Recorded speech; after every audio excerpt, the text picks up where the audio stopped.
using the Kampala Declaration to strengthen national coordination for the accelerated delivery of SDGs here in Uganda, speaks the very heart of Uganda's commitment, transformative, inclusive, and accountable development.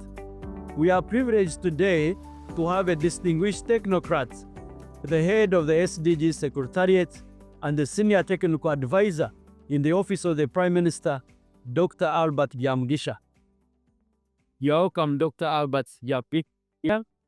Dr. Byamugisha and the SDG Secretariat, which he heads, play a central role in advancing Uganda's SDG coordination agenda through different frameworks, working with all stakeholders, ministries, departments, agencies, the private sector, civil society organization, development partners, academia, media, the young people, women and others, and coordinating the whole of government through 5 technical working groups, data and communication, resource mobilization and finance, planning and mainstreaming, monitoring and evaluation, and also communication and advocacy. We are happy this afternoon to host the head of the convenience of the Convergency Hub, the Data and Information Center on SDGs in this country, to enlighten us on the recently adopted Kampala Declaration that was adopted at the 11th sitting of the Africa Regional Forum on Sustainable Development in April 2025 in Kampala, Uganda. Would want to start with the fundamental questions. The Kampala Declaration is not only for Uganda, but for the entire continent.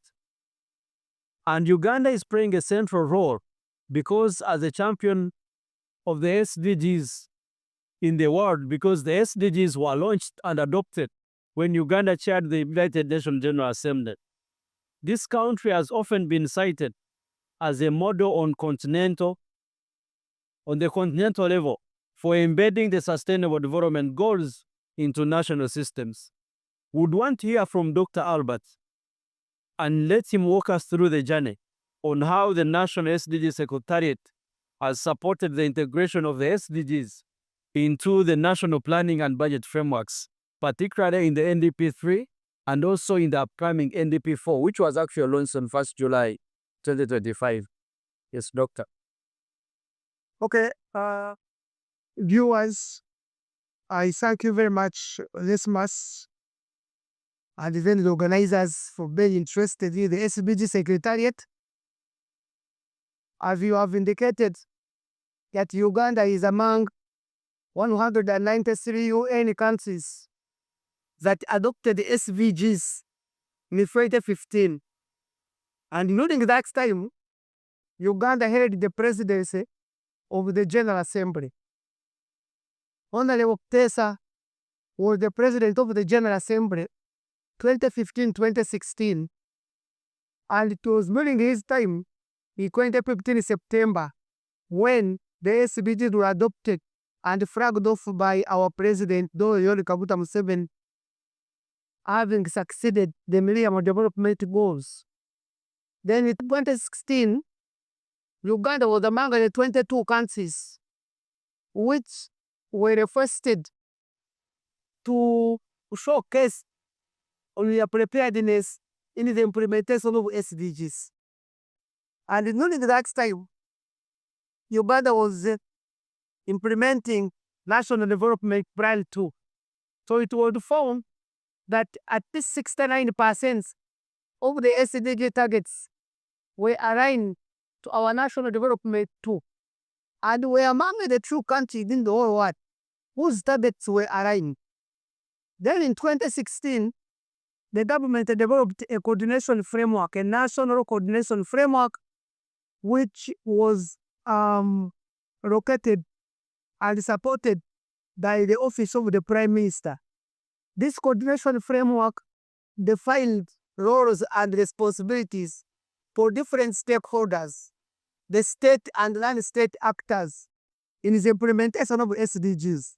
For the case of the state, we had, of course, the cabinet, the parliament, judiciary, all the 3 arms were included in that coordination framework. Then for the non-state actors. It included the UN country team, the development partners, the academia, the youth, women, people with disabilities, the elderly, etc. Because all those with SDGs, no one should be left to the eye. Then after the coordination framework was established in 2016, in 2018, it was reviewed, evaluated by the Auditor General, who found that not much had been done and recommended the establishment of the SDG Secretariat located in the office of the Prime Minister. So it was after the recommendation of the Auditor General's report that the Secretariat was formed in 2019, and whose major responsibility was to coordinate the implementation of SDGs, as I have indicated, bringing together both the actors and non-state actors in the implementation. And when the Secretariat was developed, we made it a hub for SDGs, a convergence center, where everyone who wanted information on the SDGs would come and collect that information. Then, during that time, we formed 5 working groups. One was for planning and administering, and this one was chaired by national planning authorities, and its responsibility was to make sure that all of the local governments, central government, strategic plan were aligned the national development plan. Remember, SDGs were adopted when NDP I was ending and NDP was starting, which ran from 2015 to 2020. And then in 2021, NDP III was being formed. And during this time, 95% of the SDG targets were aligned to National Development Plan 3. And the previous set was 69. And this was because of the planning and administering working group under the SDGs, which worked on that one there. Then another working group was data aspects. This one is chaired by Uganda Bureau of Statistics. Its responsibility is make sure that they provide data that is credible, which can be used showcase of Uganda. So when SDGs were adopted, the number of indicators which had data, official data from UBOS, were 42. And then the number rose to 92 in 2020, and then to 121 in 2024, and then now the number has risen to 149 indicators. So we have 17 goals measured by 169 targets with 232 indicators. The progress seems amazing, Doctor. How are you able to have this kind of progress just in a small amount of time, from 45 indicators with data points, 92, 40, 149? What are the key enablers? The key enablers, of course, one of them is having the Secretariat, which is coordinating the other sectors, the working groups, the planning, the data collection, the communication, which is a third working group by TC, then Office of the Prime Minister for Monitoring and Evaluation, and then the leadership of the SDGs, right off from the head of state, the president himself knows SDGs, he likes SDGs, whatever is done is SDGs, because there is that alignment of the SDGs to the National Development Plan.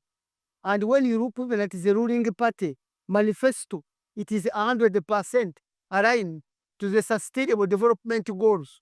And therefore, as the party is implementing what they promised the people, they are really implementing the SDGs. That alignment to the policy frameworks, which is aligned to the Ugandan vision, Then the creation of the working groups coordinated by the SDG Secretariat with the Uganda Bureau of Statistics being able to collect both administrative data, analyze it, and then put it together. The coordination of other key stakeholders like the UN, private sector, development partners working together, attending the working groups, also made it possible to raise the number of the indicators to be measured. So now we stand at 149. 149. We are aware that the indicators applicable to Uganda are 201. Yes. We fall short of 52. Yes. What is the plan? Because we need all this data for the rest of the case. Is that now, for example, Uganda Bureau of Statistics is conducting several surveys. And from the surveys being conducted, one in education, another one in labor, and then in agriculture. And we hope once these surveys are completed next year, we should be able to get data that will stand as a baseline for these indicators which are not available. But even again, some of the indicators which have been collected from ministries that were not being taken as clear indicators for measuring performance of Uganda was because they were not comparing. Yes. So the Bureau of Statistics, actually the data working group, is going through those indicators, validating them, and if also create more information, working with the sectors concerned, and make sure they have validated data, which can be compared with the rest of the world. And we hope by 2027, we should be almost 100%. Now we have seen the question of data. We have appreciated its availability and also would want to think that accessibility is guaranteed. Now, how is this data, both disaggregated and geospatial data, being used in policy formulation and also setting budget priorities? Yeah, so this data, as in our working group, when the data is released, the planning working group definitely has UBOS represented in their working group. They meet with different central government agency representatives, the local governments, as they are working on their PEPs, program implementation actually plans. Definitely someone from UBOS sits on those working groups. And even us, as the Secretariat, we support that working group to make sure that the data which these people are using is the real data, is the official data, which comes from the data which we have. And then we scrutinize it. And the good news is that once they develop a strategic plan, which is a requirement for every ministry, department, and agency, they submit to National Planning Authority. A National Planning Authority working group, SDG Secretariat, works with them. And then we have another one of financing working group, finance and resource mobilization, chaired by Minister of Finance. And this one here is responsible for making sure that SDGs are adequately catered for. But it's automatic because the National Development Plan has been passed and launched by the President in the last 2 weeks. That is the NDP IV, which is now 100% aligned to the SDGs. SDGs and Agenda 2063. So that means that if a person budgets for a particular goal, for example, Minister of Health, that means that actually it will be budgeted for because it's catered for in that year. So we have heard about the data, we have heard about the planning. We are curious to know about the implementation, which we of course know is happening, but monitoring and evaluation is very central to achieving results. The implementation of SDGs, how we track progress, monitoring and evaluation is very, very important. I would want you to speak more deeply to the monitoring and evaluation systems or SDGs here in our country. We have, in this country, we have an M&E policy, which is another one which is being reviewed by the monitoring department. But then again, of the 5 working groups, one of them is monitoring and evaluation and the coordination of SDGs. And this one here is chaired by the office of the Prime Minister. That is the the Department for Monitoring and Evaluation, and supported by the SDG Secretariat. So the working group goes to collect information for all the indicators which are eligible and supported by UBOS, and this one is done by the SDG Secretariat, and then produce a report. So we have been able to produce 4 reports from 2020, 2019, which formed the NBR 2020. We did another one in 2022, then another one in 2023, then the last one up to over 2024, which formed the regional forum, was the first one. So we have a strong M&E system, but supported by the Secretariat. But even there is the data. We have the data from the working group, because there is no way you can monitor without data. We know what we are monitoring. We know we have the baselines, and we know where we were last time, and we know where we are going. So it becomes very easy for us to do that one there. When you talk about Then another one, another big one, apart from the progress reports we produce, we also, Uganda has conducted national voluntary reviews. The national voluntary report, the first one was 2016, which was shared at the high level political forum in New York. The second one was 2020, which was also shared at the high level political forum. And last year we did the last one, not the last one, the third one,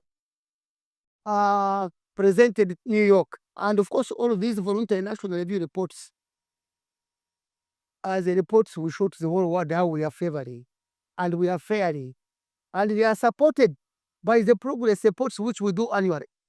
But even again, another monitoring is through the national conference we conduct every year. Cabinet 4 years ago did direct that Office of the Prime Minister should conduct national conference on SDGs. So we did one 2023, 2022, 2023, and in 2024. So that was the third national conference.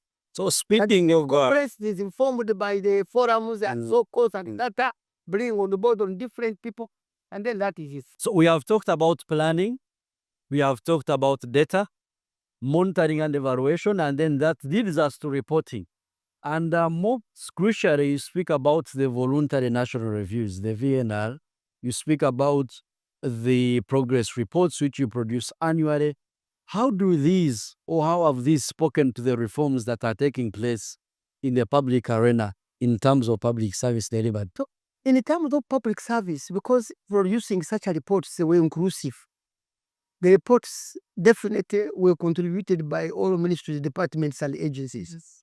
Because we have 17 goals, and each goal is responsible for a ministry, department, and the agency who provided that information.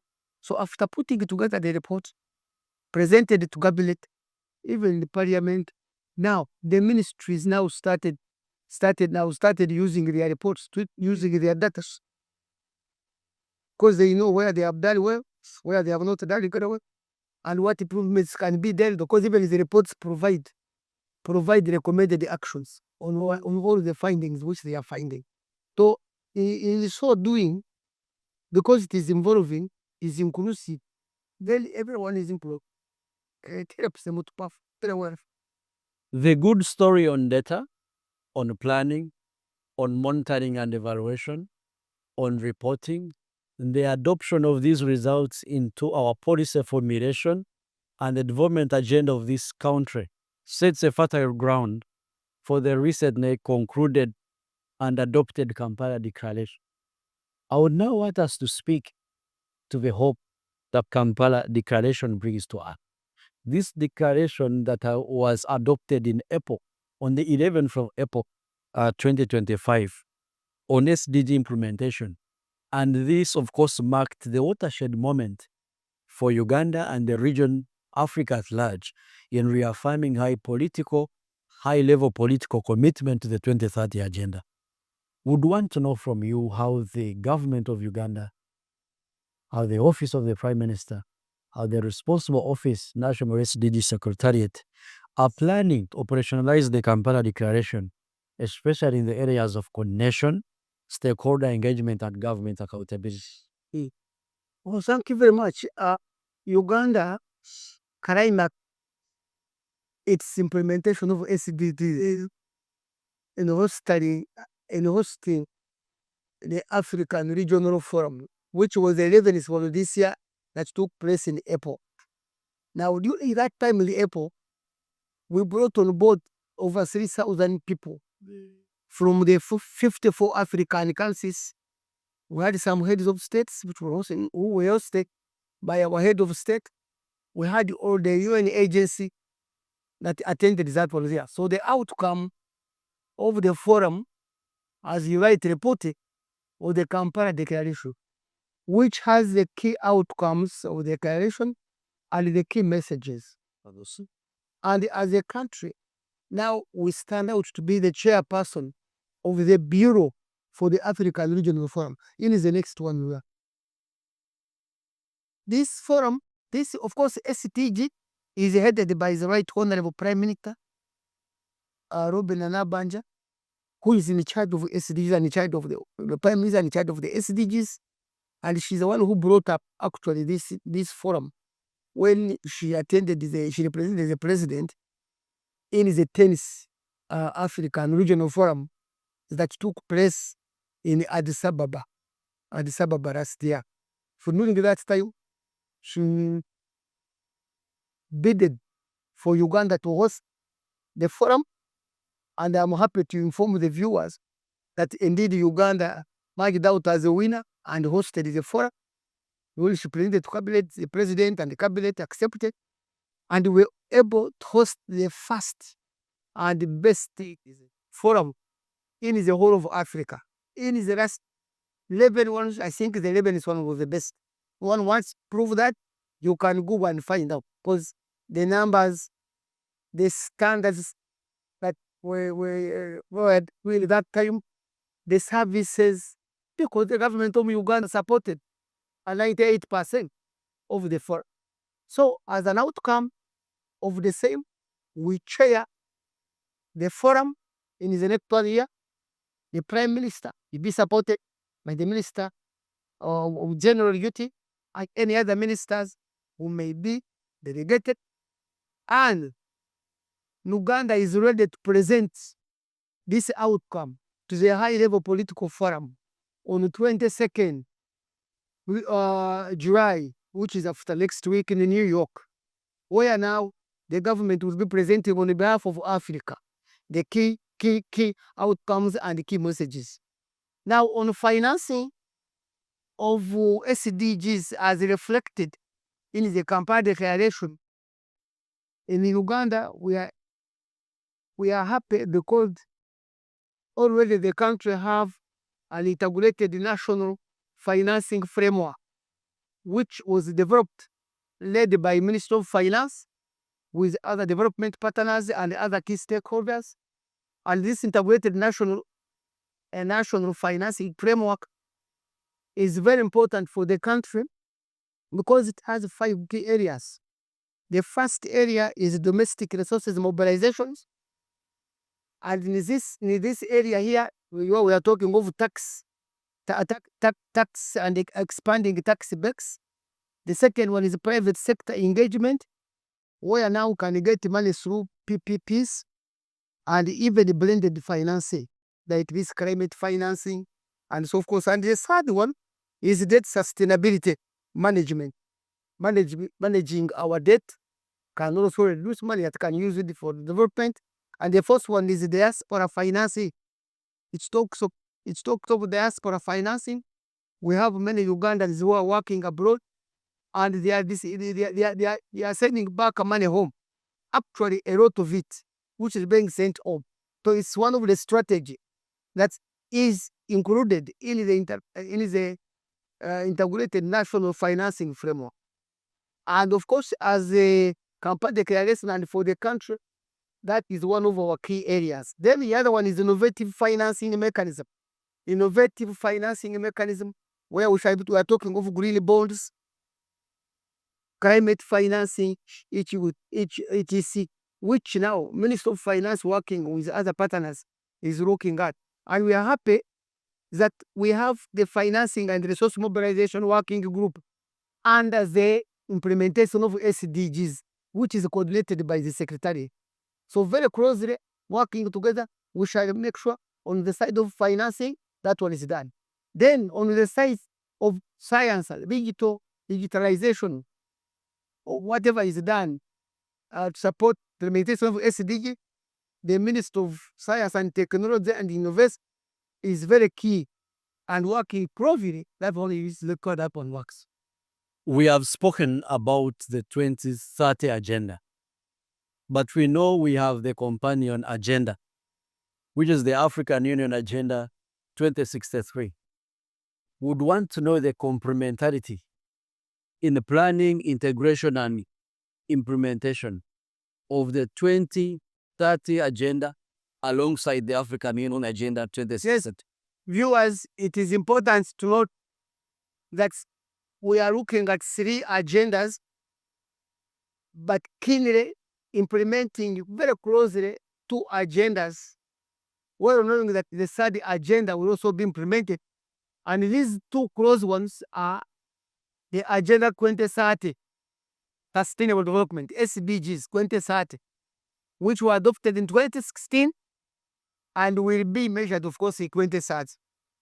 But we are also looking at Agenda 2063, the African Union aspirations, the Africa we want.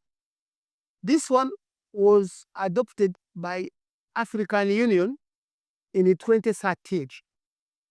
And during that time of adoption, it was agreed that in 50 years from 2013, 2063, we shall have the Africa we want.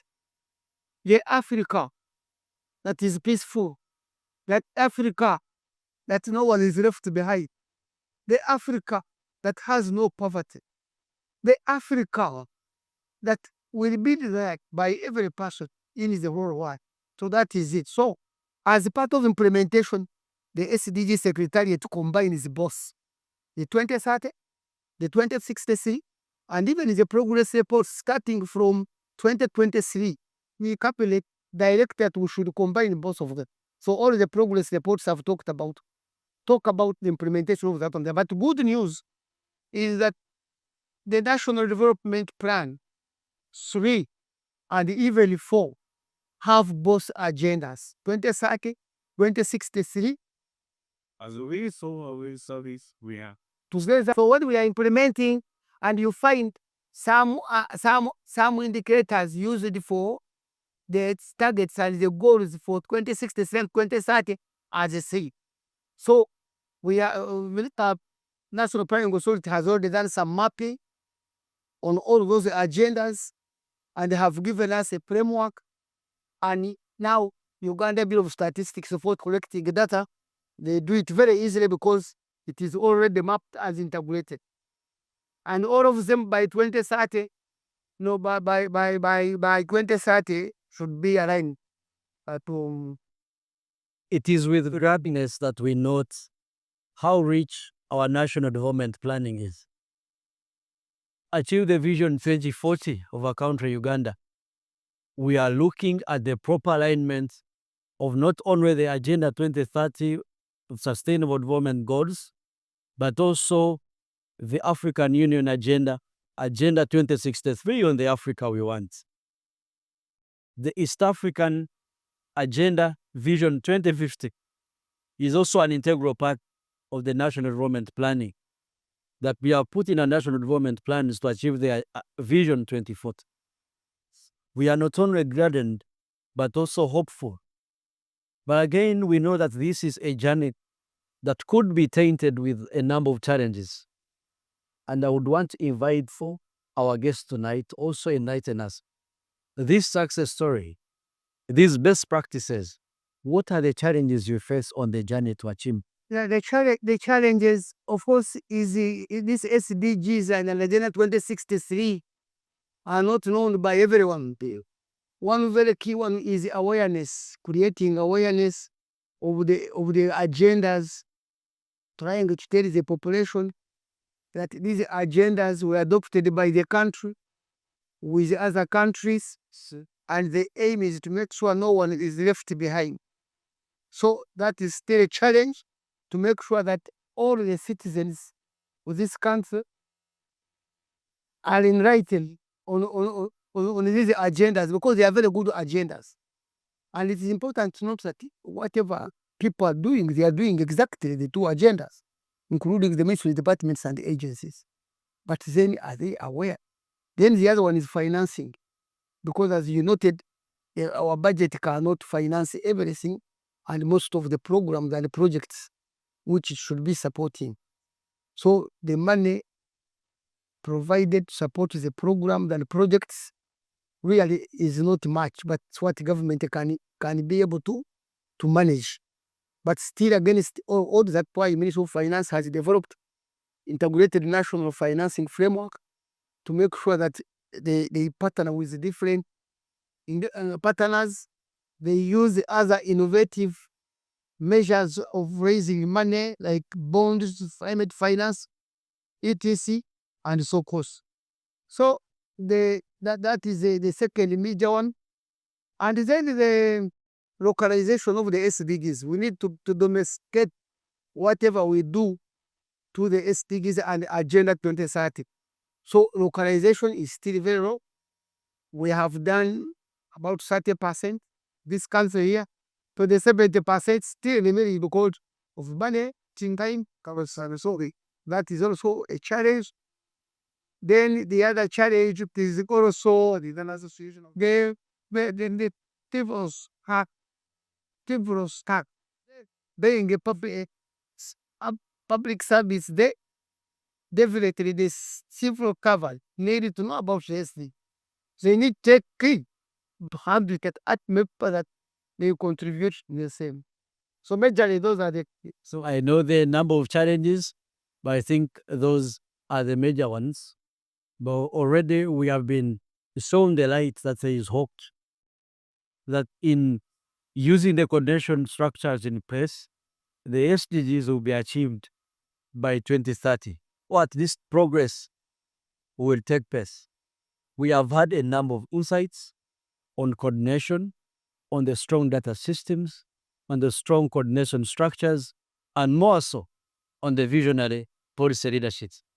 Doctor, I would want you to leave us with a reflective message, especially for the public servants, on how they can support the journey to the achievement of the Sustainable Development Goals. I think the message is that the SDGs are very good because they involve the people and they look at the protection of the planet. Whose planet is good for the people? It looks at prosperity, because if you protect the planet and then you have peace and you partner with different people, even the people partnering among themselves, they will be very prosperous. So for prosperity, we urge the people be very peaceful. Your mindset should be very positive, should be proper. They should wake up to make sure they want to live, they want to be better citizen. And that's good enough, because this is to be better, you must be working very hard, you eliminate poverty, and you are educated. You get educated, and then you support others. So we are urging people, make sure that become prosperous, they support the government program, or they are very good program. With doing so, they will be supporting the SDGs and Agenda 2060. The Africa we want now to be the Uganda we want. So my research of the people should be Polski, class. If all of us did that, then no one will be left behind. That is a clear journey to achieving the intersections of environmental sustainability, of social inclusion, and of economic growth. And that intersection is sustainable development.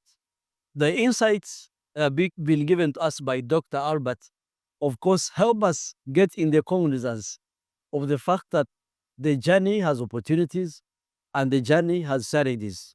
But despite all this, we are pushing forward. For that, I would want to thank Doctor for joining us today in this special session of the expert-led sessions. Thank you so much, Doctor. Thank you very much.